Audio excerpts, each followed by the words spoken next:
하나님 말씀 예레미야 34장 8절에서 22절입니다. 예레미야 34장 8절에서 22절 교독합니다. 구약성경 1108쪽입니다. 오늘은 7월 2일 금요일 아침입니다. 7월 2일자 본문 예레미야 34장 8절에서 22절까지 말씀 교독하겠습니다. 시드기야 왕이 예루살렘에 있는 모든 백성과 한 가지로 하나님 앞에서 계약을 맺고 자유를 선포한 후에 여호와께로부터 말씀이 예레미야에게 임하니라. 그 계약은 사람마다 각기 히브리 남녀노비를 놓아 자유롭게 하고 그의 동족 유다인을 종으로 삼지 못하게 한 것이라.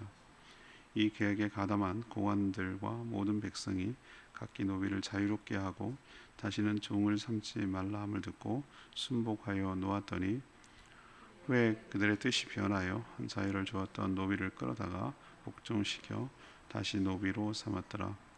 그러므로 여호와의 말씀이 여호와께로부터 예레미야에게 임하니라. 이르시되 이스라엘 하나님 여호와께서 이와 같이 말씀하시니라.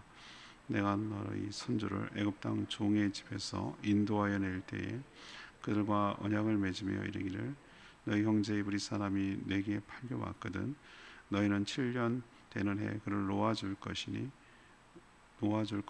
그가 6년 동안 너를 섬겼은즉 그를 놓아 자유롭게 할지니라 하였으나 너희 손조가 내게 순종하지 아니하며 귀를 기울이지도 아니하였느니라. 그러나 너희는 이제 돌이켜 내 앞에 바른 일을 행하여 각기 이웃에게 자유를 선포하되 내 이름으로 일컬음을 받는 집에서 내 앞에서 계약을 맺었거늘 너희가 돌이켜 내 이름을 더럽히고 각기 놓아 그들의 마음대로 자유롭게 하였던 노비를 끌어다가 다시 너희에게 복종시켜 너희의 노비로 삼았도다. 그러므로 여호와께서 이와 같이 말씀하시니라. 너희가 나에게 순종하지 아니하고 각기 형제와 이웃에게 자유를 선포한 것을 실행하지 아니하였은즉 내가 너희를 대적하여 칼과 전염병과 기근에게 자유를 주리라. 여호와의 말씀이니라. 내가 너희를 세계 여러 나라 가운데 흩어지게 할 것이며 송아지를 둘로 쪼개고 그 두 조각 사이로 지나매 내 앞에 언약을 맺었으나 그 말을 실행하지 아니하여 내 계약을 어긴 그들을 곧 송아지 두 조각 사이로 지난 유다 고관들과 예루살렘 고관들과 내시들과 제사장들과 이 땅 모든 백성을 내가 그들의 원수의 손과 그들의 생명을 찾는 자의 손에 넘기리니 그들의 시체가 공중의 새와 땅의 짐승의 먹이가 될 것이며 또 내가 유다의 시드기야 왕과 그의 고관들을 그의 원수의 손에 그의 생명을 찾는 자의 손과 너에게서 떠나간 바벨론 왕의 군대의 손에 넘기리라. 여호와의 말씀이라. 보라 내가 그들에게 명령하여 이 성읍에 다시 오게 하리니 그들이 이 성을 쳐서 빼앗아 불살할 것이라. 내가 유다의 성읍들을 주민이 없어 처참한 황무지가 되게 하리라. 아멘. 시드기야 왕이 끝이거든요. 시드기야 왕 때 지금 예레미야가 자기가 기억나는 대로 이 바룩을 통해서 이걸 썼기 때문에 시간이 왔다 갔다 해요. 이 사람이 여러 시대의 왕을 걸쳐서 유다 말기에 쭉 사역을 했기 때문에 여러 명의 왕이 지나간 겁니다. 그래서 시드기야는 마지막이고 또 요아김은 그 전인데 왔다 갔다 기억의 순서대로 지금 작성하고 있기 때문에 시간의 연대의 순서는 아니라는 걸 여러분 좀 생각하셔야 돼요. 자, 시드기야 왕 때 일입니다. 예루살렘 백성들이 노비로 있던 동족 같은 히브리 족속이죠. 동족을 자유롭게 놓아주기로 하나님 앞에서 언약을 했습니다. 그런데 그들이 마음이 변했어요. 그래서 그들을 다시 끌어다가 종으로 노예로 삼았습니다. 하나님은 몹시 화가 났어요. 출애굽 당시 종에서 해방시켰던 것을 생각하지 않고 또 그래서 그때 나온 율법이 6년 동안 종으로 살았으면 7년째 해방시켜 주라고 그랬거든요. 동족은 종으로 삼지 말라고 그랬어요. 근데 그렇게 한 것을 생각하지도 않고 자신들이 하나님 앞에서 한 언약을 어겨서 자신의 이름을 더럽혀 놓으라고 그렇게 하나님이 진노하셨어요. 그래서 칼, 전염병, 기근 이게 재앙의 3종 세트인데 이것을 내려서 그들을 심판하고 그들이 떠나갔던 바벨론을 다시 오게 해서 그들을 치겠다. 이런 내용이 오늘 내용입니다. 오늘 질문은 유다의 잘못과 그 결과는 무엇입니까? 이것이 오늘 질문입니다. 유다의 잘못과 그 결과는 무엇입니까? 먼저 8절에서 11절까지의 말씀인데요. 상황에 따라서 언약을 이용했습니다. 언약이라고 표현했고 우리는 이렇게 말씀할 수도 있어요. 말씀을 이용하고 하나님을 이용하고 교회를 이용하고 목사를 이용하고 성도를 이용하고 우리는 얼마든지 이용할 수가 있거든요. 상황에 따라서 그들의 모습에서 우리의 모습을 볼 수 있는 거예요. 꼭 언약이라고 해서 그렇게 말에 국한 필요는 없어요. 시디기야 왕 때 예루살렘 모든 백성들이요 한 마음으로 그랬어요. 모든 사람들이 한 마음이 된 거예요. 하나님 앞에 나와서 성전에 나와서 하나님께 맹세한 거죠. 계약을 맺었다 그랬는데 그 하나님과 맺은 계약을 언약이라고 그러거든요. 하나님 원하지 않았어요. 그들이 자발적으로 하나님 그렇게 하겠다고 모든 백성들이 합의를 하고 그렇게 한 거예요. 그게 뭐냐? 노비로 있던 동족을 자유롭게 풀어주겠다라는 언약을 한 거예요. 하나님 앞에서. 이건 당연한 거예요. 오늘 14절에도 그런 얘기를 하거든요. 하나님이 그 언급을 해요. 너희 히브리 사람이 네게 팔렸거든. 너희는 7년 되는 해에 그를 놓아줄 것이라. 그가 6년 동안 섬겼은즉 그를 자유롭게 하라. 이게 하나님의 명령이었어요. 그리고 이미 그들의 율법에 의하면 출애굽기부터 나와요. 출애굽기 21장 1절에서 6절까지 나오면 우리도 살다 보면은 쪼달리고 뭔가 집안마다 다 똑같이 출발을 했지만 다 토지를 다 기업으로 받고 이렇게 했지만 뭐 개인의 게으름에 탓일 수도 있고 뭔가 그렇잖아요. 나중에 가면 차이가 나잖아요. 똑같이 쌍둥이도 키가 차이가 나는 것처럼. 그래서 어려워가지고 경제적으로 쪼들고 좀 빚내고 어떻게 하다가 도저히 안 돼서 뭐 다 집안도 팔고 했는데 그것도 팔 게 없어요. 그러면 어떻게 됩니까? 자기 몸을 노예로 맡기는 거 먹고 살아야 되니까. 그래서 그 밥이라도 주고 살게 해달라고 해서 가족들이 뿔뿔이 흩어지거나 아니면 가족이 흩어지지 않는 조건에서 일하는 그 종처럼 산 거예요. 원래 종은 아니었지만. 근데 하나님께서 뭐라고 했습니까? 6년 동안 그렇게 섬기고 일했으면 갚은 거다. 그리고 영원히 사람을 구속하지 마라. 왜? 너희들이 종이었는데 내가 해방시켜주지 않냐. 그래서 6년 끝나면 7년이 되면 이것을 풀어줘야 됐어요. 풀어줘야 돼요. 자유인이 되게 했어요. 그게 신명기 15장 15절에 아예 명시가 되어 있어요. 율법이에요. 율법. 이걸 안식년이라고 불러요. 그리고 안식년이 7번째 들어오는 것이 77이 49 그리고 50번째 되는 해 이 해는 희년이라고 그랬어요. 희년. 기쁠 희자를 써요. 희년은 뭐냐? 모든 그때는 7년이 안 되고 6년이 안 되고 뭐 상관없어요. 그때는 모든 노예를 다 리셋 다시 원점으로 돌리는 거예요. 토지도 줘야 돼요. 토지도 원래 주인에게 돌려주고 또 원래 종들도 자유롭게 풀어주고. 왜 그렇게 하는 거죠? 하나님께서 다시 시작할 수 있는 기회를 주는 거예요. 다시 리셋시키는 거예요. 이게 하나님의 절묘한 방법이에요. 근데 여러분 잘 생각하셔야 돼요. 리셋이 안 되면 리셋이 되지 인위적으로 안 되면 인위적으로 돼요. 인위적으로 만들려는 속성이 있어요. 인류 역사상 항상 그래왔어요. 프랑스 혁명이 그랬고요. 뒤집어지는 역사가 일어난다고. 누르고 그런 식으로 계급이 불평등되고 이게 소득이 이게 불평등이 심화되면은 뒤집어지는 역사가 일어난다고. 진짜 현명한 똑똑한 부자들은요, 자기들이 부자세 내자고 그래요. 미국에서는. 왜? 그래야 자기가 부가 계속 유지되거든. 이런 식으로 계속 불평등이 차등이 이루어지고 너무 심화되면은 뒤집어 엎어지는 역사가 혁명이 일어나요.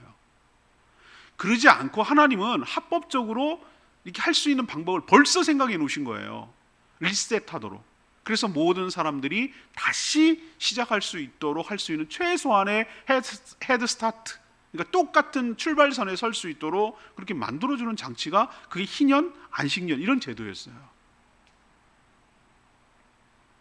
근데 이들이 그동안 안 했어요. 그런 거 아주 무시했어요. 대놓고 무시했어요. 그러다가 갑자기 뭔 마음이 들었는지 이들이 갑자기 하나님 앞에 성전에서 자기들의 동족 노예들, 원래 동족이 아니고 이방인이 포로로 잡혔고 이거는 평생 그냥 종이에요.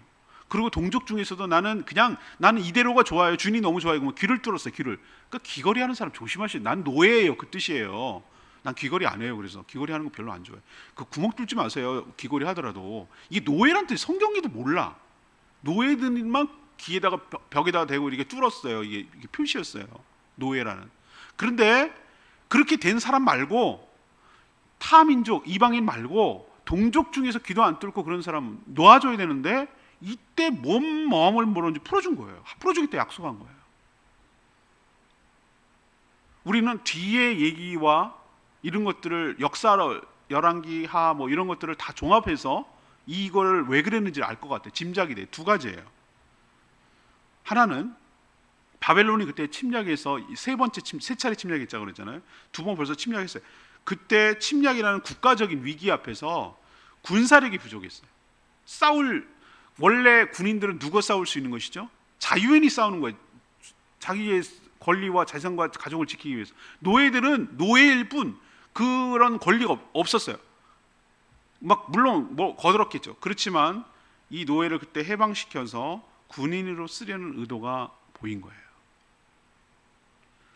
또 하나는 하나님 앞에서 언약을 잘 지키는 모습을 보여서 이런 국가적인 위기를 타개해 보려고 하나님 앞에 잘 뵈려고, 하나님 우리 잘 지키고 있죠? 우리 잘하고 있죠? 뭐 이런 식으로 해서 잘 보이려고 이런 기특한 행동을 했던 거예요.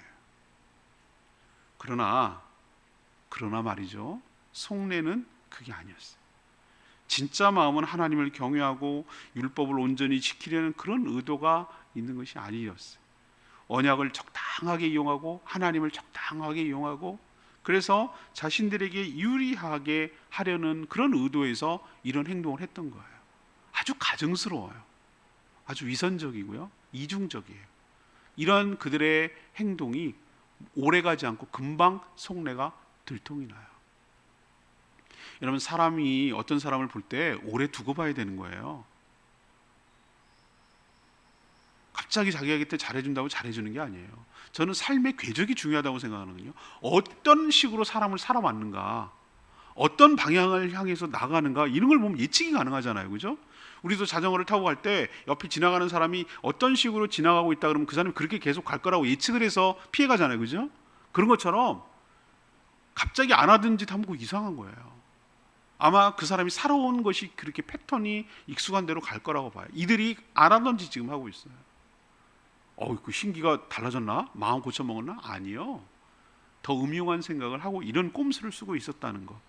그래서 여러분, 우리가 하나 기억해야 될 게 있어요. 이들을 통해서 이렇게 살면 안 되겠다라는 교훈을 여러분도 깨닫고 얻게 되기를 원합니다. 상황에 따라서 이들은 언약을 이용하고 하나님을 이용했어요. 근데 우리도 안 그런 것 같죠? 우리는 안 그렇게 사는 것 같죠? 아니요. 저도 어떨 땐 그럴 때가 많이 있어요. 하나님 적당하게 어떻게 해서 잘 배게 하고 어떻게 해가지고 나한테 좀 유리하게 하려면 막 또 불쌍한 척하고 막 이렇게 하는 내 마음이 뭐지? 저 사람한테 잘 해가지고 어떻게 해서 내가 원하는 것을 얻어내려고 막 안 하던 짓도 하고 막 마음에 없는 소리도 하고 막 이러는 내 모습을 발견하고 이건 뭐지? 평상시 그렇게 안 살다가 막 하나님 열심히 하는 척하고 막 이렇게 하는 것도 뭐지? 뭘 뭐긴 뭐야. 너의 속내를, 시커먼 속내를 너는 잘 알잖아. 너의 깊이 너의 마음을 헤치고 들어가 봐. 너의 진짜 동기는 뭐야? 너가 왜 그렇게 하는 거야? 너가 진짜 원하는 게 뭐야? 라는 것이 하나님 앞에 서면 정직해지는데 우린 자기도 속이려고 하고 하나님도 속이려고 하고 말씀을 악용하려고 하고 이용해 먹으려고 하고 교회를 이용하고 성도를 이용하고 그런 사람들이 얼마나 많은지 모른단 말이에요. 왜 큰 교회 갑니까? 그래야 사업이 잘 되니까, 손님이 많이 오니까. 아는 사람이 있어야 사업을 잘하잖아요.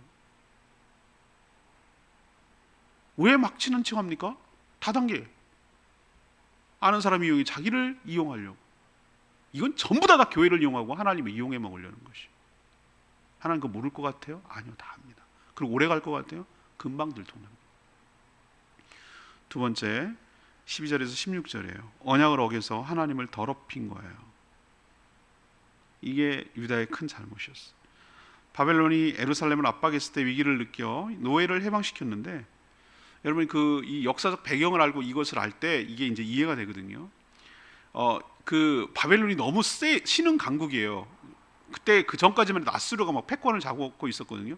아수르요, 이집트하고 엄청 싸웠습니다. 우리도 웃기죠. 미국하고 소리하고 싸웠다가 또 친구가 됐다가 또 일로 붙었다가 절로 붙어. 왜? 자기 이해관계에 따라서 강대국은 움직여요. 막 적도 친구가 되고 친구가 적도 되고 뭐 이러면서 하는데, 아수르하고 이집트하고 서로 으르렁거리고 패권을 놓고 싸웠어요. 그런데 바벨론이라는 나라가 갑자기 확 뜨니까 위기 상황이 된 거예요. 얘가 너무 커지면 자기네도 위협이 되거든. 그러니까 이집트가 아수르 도우려고 출정합니다. 웃기죠? 원래 세상이 그래요. 자기 이해관계에 따라 움직여요. 그래서 이집트가 들고 일어나서 도우려고 오는 거예요. 그러니까 바벨론이 그때까지만 해도 전면전을 하기에는 너무 아수르도 상대해야 되고 이집트도 상대해야 되고 그러니까 버거웠던 모양이죠. 그래서 유다에 머물고 있었는데 막 들어와서 이집트까지 견제하고 했었는데 쓱 빠졌어요. 유다를 압박하던 바벨론이 빠졌다고요. 포위하고 뭐 점령하고 이러던 것을 쓱 빠졌어요. 그러니까 위기에서 넘어갔죠. 이제 본색이 드러나죠. 위기에서 넘어갔다고 생각한 이 예루살렘 주민들은 하나님 앞에서 약속하고 해방시켰던 노예를 다시 붙잡아다가 다시 노예로 삼았어요. 종들이 해오던 일들을 자신들이 하려니까 얼마나 불편해요. 전에 물도 길어다주고 장작도 패주고 쓰레기도 청소해주고 빨래도 개켜주고 이런 노예들이 하던 일을 이제 자기가 해야 될 판이잖아요. 얼마나 불편하고 힘들어요. 안 하던 짓 하니까. 그러니까 불편하니까 다 또 합의를 마치 약속이나 한 듯이 다 붙들어다가 노예로 삼았어요. 하나님 이 사실을 알고 이 상황을 보고 예레미야를 통해서 전달하는 거예요. 아주 대단히 화가 나셨어요. 그들의 조상들이 애굽의 종이었는데 하나님이 해방시켜줘서 그들을 자유를 주고 민족이 출발했잖아요. 그리고 분명히 율법에 6년 동안 일했으면 7년 동안 풀어주라고 그랬잖아요. 그게 화난 거 아닌 것 같아요. 진짜 화난 건 뭐죠? 하나님 앞에서 맺은 언약을 가볍게 여기고 돌이켜서 어긴 거죠. 16절에 하나님은 이런 상황을 두고 뭐라고 표현한 줄 아십니까?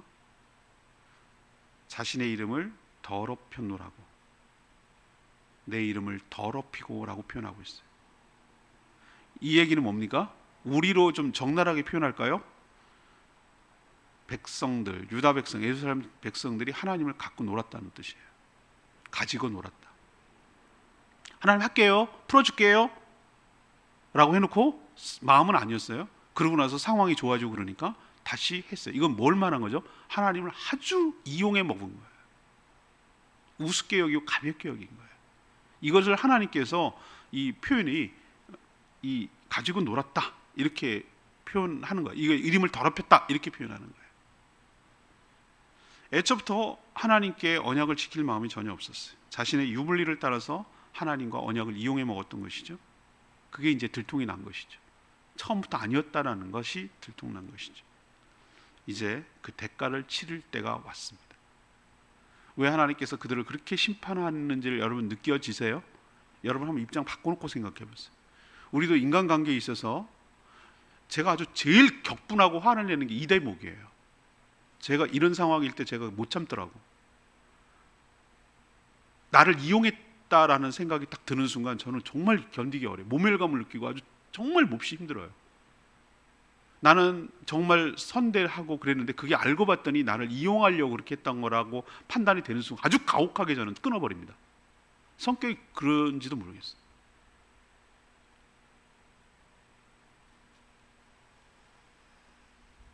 여러분, 하나님 이용하면 안 돼요. 하나님을 이용당할 뿐도 아니고요. 우리는 하나님의 이름을 망령되게 부른다라고 말하는데 전 이거라고 해당돼요. 십계명이 딴 게 아니에요. 어긴 거예요. 이게 삼계명에 해당돼요.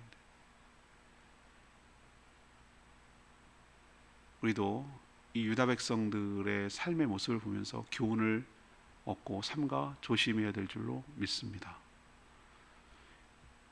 세 번째 17절에서 22절 그 결과를 이제 얘기하는데요. 언약의 불순종한 대가를 치른 것을 오늘 보여줘요. 하나님은 예레미야 선지자를 통해서 심판을 선포하십니다. 하나님과 맺은 언약을 지키지 않고 종에서 해방시켜 자유롭게 했던 동족을 다시 잡아 노예로 삼은 것에 대해서 하나님은 몹시 분노하고 진노하셨고 그것에 대한 혹독한 대가를 치를 것임을 예고하셨어요. 하나님은 친히 그들의 대적이 되겠다고 하셨어요. 이제 죽었어요. 이제 여러분 생각하세요. 하나님이 나의 대적이 되면 이건 감당이 안 돼요. 수많은 사단 마귀 귀신들이 내 대적이 되고 하나님이 내 편 되면 이길게 될 줄로 믿습니다. 근데 하나님이 내 대적이 됐다. 이거는 끝이에요. 하나님을 적으로 만들면 안 돼요. 하나님께서 그들을 향해서 3종 세트죠. 칼이라는 게 전쟁을 말하는 거예요. 전염병.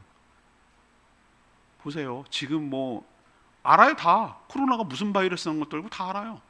백신까지 나왔어요. 근데 보세요. 1년 반이 넘도록 속수무책을 당하잖아요. 좀 인간의 기고만장함을 좀 내려놨으면 좋겠어요. 겸손해졌으면 좋겠어요.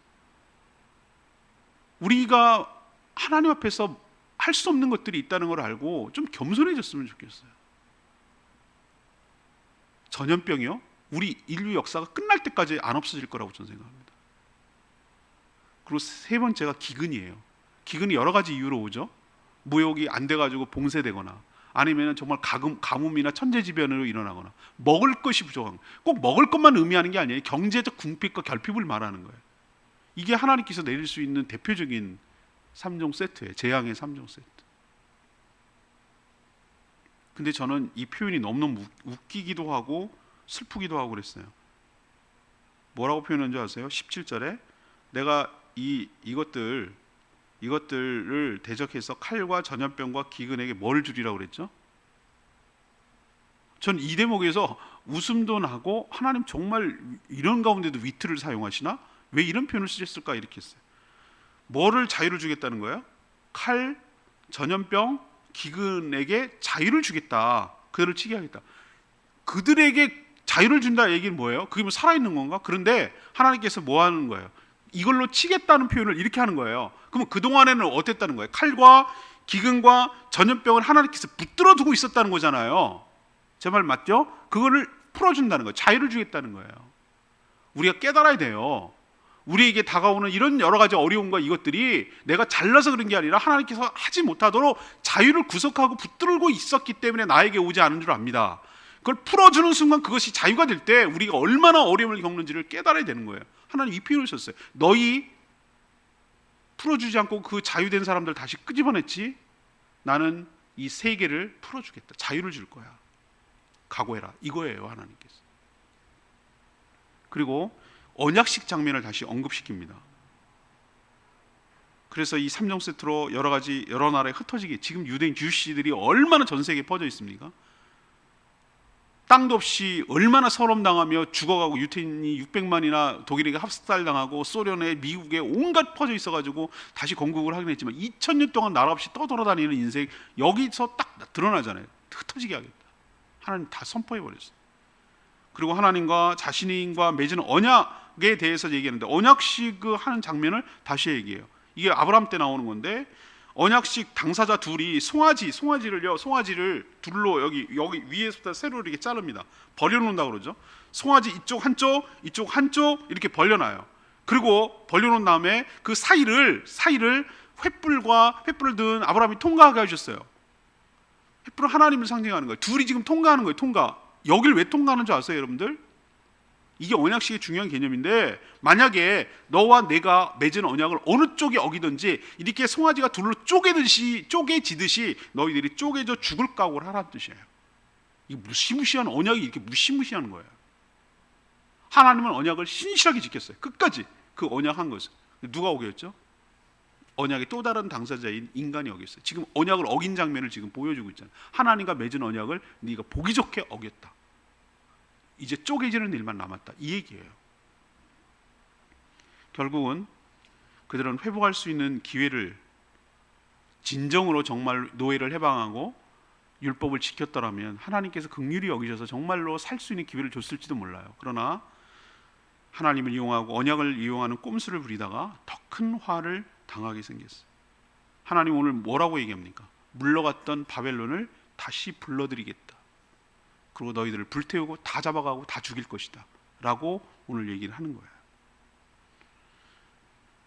예루살렘을 함락시켜 불태우고 황무지로 만들고 모두 포로로 끌고 가게 하겠다. 그것이 너희들이 나를 이용하고 언약을 이용한 대가를 치르는 것이다 라고 오늘 얘기하세요. 여러분 억울해 보입니까? 그래도 입장 바꿔 한번 생각해 보라니까요. 우리도 다른 사람이 날 이용해 먹고 이런 식으로 했을 때 얼마나 화가 나는지. 하나님이 그럴 뿐이 아닌데 이들은 하나님을 상대로 사기를 쳤어요. 하나님 가지고 놀았어요. 하나님 이용하려고 했어요. 하나님께서 그 가혹한 대가를 내린다는 거 기억하시고 우리도 교훈으로 삼아야 될 줄로 믿습니다. 아까 제가 언급했던 16절 말씀이 레마의 말씀.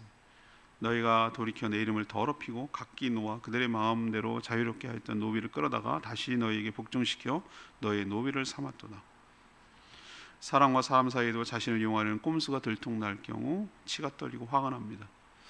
하나님은 자신과 맺은 언약을 끝까지 지키는 신실한 분인데, 그런데 유다 백성들은 하나님 앞에서 맺은 언약을 변심해서 어기고 자기 마음대로 철회했습니다. 이것은 하나님을 아주 우습게 여기는 악행입니다. 이름을 더럽히는 것이죠. 우리는 3계명 여호와의 이름을 망령되게 부르지 말라라는 3계명이 어떻게 어기는 것이고 어떻게 지키는 것인지 헷갈릴 때가 많죠. 1계명은 알겠어. 2계명 우상도 알겠어. 3계명 망령되게 하는 게 뭐야? 하나님 이용해 먹지 말라고, 하나님 들먹거리지 말라고. 우리는 3계명을 얼마나 많이 어기는지도 몰라요. 망령되게 할 때가 많거든요. 이름을 먹칠하고 욕보일 때가 얼마나 많은지 몰라요. 우리도 삼가 조심하며 살아가는 저희들 되기를 원합니다. 오늘 유다의 잘못, 그리고 그 결과는 뭐냐? 첫 번째, 상황에 따라 언약, 하나님을 이용한 것. 그리고 상황이 또 유리지자 언약을 어겨 하나님의 이름을 더럽힌 것. 그리고 언약의 불순종한 대가를 결국은 치는 것. 이것이 바로 우리에게 주시는 교훈인 줄로 믿습니다. 오늘 말씀 붙들고 기도하기 전에 찬양집 476장 부르고 기도하겠습니다.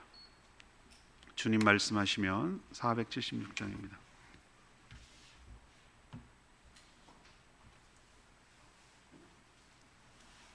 찬양집 476장. 주님 말씀하시면 내가 나가겠습니다. 아니면 서겠습니다. 주님 말씀하시면, 주님 말씀하시면 내가 나가리다. 주님 뜻이 아니면 내가 멈춰서리다. 나의 가고 서는 것 주님 뜻에 있으니 오주니 나를 이끄소서. 주님 말씀하시면, 주님 말씀하시면 내가 나가리다. 주님 뜻이 아니면 내가 멈춰서리다. 나의 가고 서는 것 주님 뜻에 있으니 오주니 나를 이끄소서. 뜻하신 그곳에 나 있기 원합니다. 이끄시는 대로 순종하며 살리니 연약한 내 영혼 도하여 일하소서. 주님 나라와 그 뜻을 위하여 뜻하신 그곳에 나 있기 원합니다. 이끄시는 대로 순종하며 살리니 연약한 내 영혼 도하여 일하소서. 주님 나라와 그 뜻을 위하여 오주니 나를 이끄소서. 그렇습니다. 주님, 오늘 말씀을 보면서 참 무거운 듯 하는데 참 필요한 말씀인 것 같아요. 오히려 반면교사로 삼을 수 있는 좋은 기회인 것 같아요. 유다 백성들이 하나님을 이용하고 언약을 악용하다가 어떤 결과를 초래했는지를 보는 거예요. 우리도 이런 삶의 유불리에 따라서 간사하고 교활한 모습이 있거든요. 하나님 앞에 진실하지 못하고 다른 사람을 속이듯 하나님까지 속이려고 하는, 이용하려고 하는 우리들의 이 얄팍한 마음이 다 들통나고 다 고발당한 것 같아요. 아, 이런 결과가 오는 거구나, 이런 처참한 결과가 오는 거구나 라는 걸 깨닫고 정말 교훈을 삼아 삼가 조심하며 이런 일을 하지 않는 저희들 되게 해달라고 주여 외치며 기도하겠습니다. 주여 하나님, 주님 말씀하시면 내가 나가리다. 주님 뜻이 아니면 내가 멈춰서리다. 나의 가고 서는